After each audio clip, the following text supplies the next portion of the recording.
Gujarat BJP प्रदेश अध्यक्ष और नवसारी से उम्मीदवार सीआर पाटिल अपने परिवार के साथ वोट डालने पहुंचे। पाटिल अपने परिवार के साथ वोट देने पहुंचे थे। लोकतंत्र के इस महापर्व में हर नागरिक को अपने मताधिकार का प्रयोग कर अपने बहुमूल्य वोट के अधिकार का प्रयोग करना चाहिए। डॉक्टर सौरभ पारगी ने कहा कि लू से बचने के लिए टोपी, छाता या चश्मे का प्रयोग करें। सफेद सूती कपड़े पहने, सिर को गीले कपड़े से ढके, ज्यादा देर तक धूप में न रहे, शरीर को बार बार गीले कपड़े से पोंछे, जरूरत पड़ने पर आपातकालीन नंबर 108 पर संपर्क करें। आज लोकसभा में गुजरात में 26 लोकसभा में 25 लोकसभा मतदान दिवस है।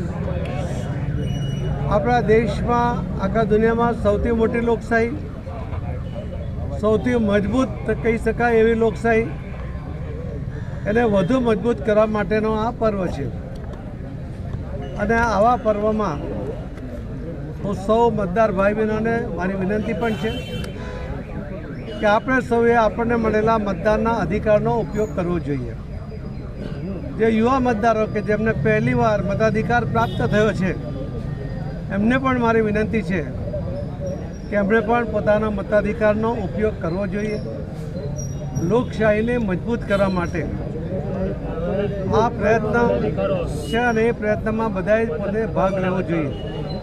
જે દેશોમાં સરમુખત્યારશાહી છે, લશ્કરી શાસન છે, ત્યાંના નાગરિકો આ લોકશાહી માટે અને મતાધિકાર મળે એના માટે તડપતા હોય છે।